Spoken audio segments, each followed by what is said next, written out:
জিম্বাবুয়ের বিপক্ষে আগেই 2 ম্যাচ জিতে সিরিজ এগিয়ে গিয়েছিল বাংলাদেশ ক্রিকেট দল। এবার তৃতীয় ম্যাচে রেডিসনদের 9 রানে ব্যবধানে হারিয়েছে স্বাগতিকরা। হ্যাটট্রিক জয় 2 ম্যাচ হাতে রেখেই সিরিজ নিশ্চিত করল বাংলাদেশ। আজ মঙ্গলবার 7ই মে চট্টগ্রামের জহুর আহমেদ চৌধুরী স্টেডিয়ামে টসে হেরে আগে ব্যাট করতে নেমেই নির্ধারিত 20 ওভারে 5টি উইকেট হারিয়েই 165 রান করে বাংলাদেশ ক্রিকেট দল। দলের হয়ে সর্বোচ্চ 38 বলে 57 রান করেন তৌহিদ হৃদয়। জবাবে খেলতে নেমে 9 ওভারে 9টি উইকেট হারিয়েই 156 রানে বেশি করতে পারেনি জিম্বাবুয়ে। সফরকারীদের হয়ে সর্বোচ্চ অপরাজিত 34 রান করেছেন ফারাজ আকরাম। 166 রানের লক্ষ্য তারা শুরু থেকেই ভুগেছে জিম্বাবুয়ে।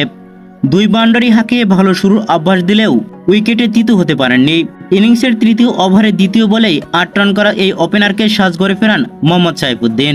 গত ম্যাচে দারুণ ব্যাটিং করা ব্র্যান্ড ব্যানেট আজ তারাই ব্যর্থ হয়েছেন। তিনি নেমে 5 রানের বেশি করতে পারেননি তিনি। ব্যানেটের মতোই 2 অঙ্কের ছোড়া আগেই সাজঘরে ফিরেছেন 2 অভিজ্ঞ ব্যাটার সিকান্দার রাজা এবং ক্রেগ আরভিন। তাদের দলীয় অর্ধশতকের আগেই টপ অর্ডার 4 ব্যাটারকেই হারায় সফরকারীরা।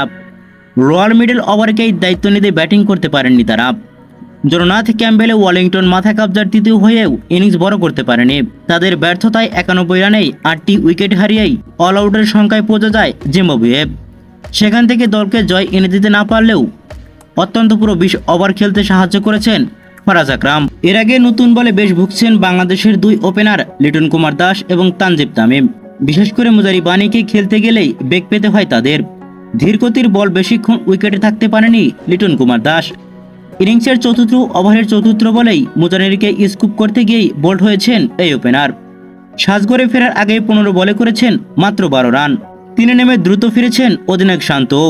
4 বলে 6 রানের বেশি করতে পারেননি তিনি। কিছুটা তৃতীয় হয়ে ইনিংস বড় করতে পারেনি আরেক ওপেনার তানজিব তামিম। তার ব্যাট থেকে এসেছে 22 বলে 21 রান। 60 রানে 3টি উইকেট হারানোর পর দলের হাল ধরেন তৌহিদ হৃদয় এবং জাকির আলী অনিক। চতুর্থ উইকেটে এই দুজন মিলে যোগ করেন 87 রান। 34 বলে টি-20 অভিষেক 50 তুলে নেন তৌহিদ হৃদয়। 38 বলে 57 রান করে আউট হন তিনি।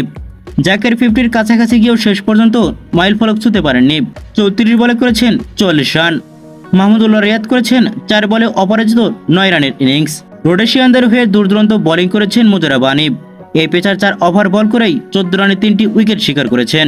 এছাড়া একটি করে উইকেট পেয়েছেন ফারাজ আকরাম এবং সিকান্দার রাজা।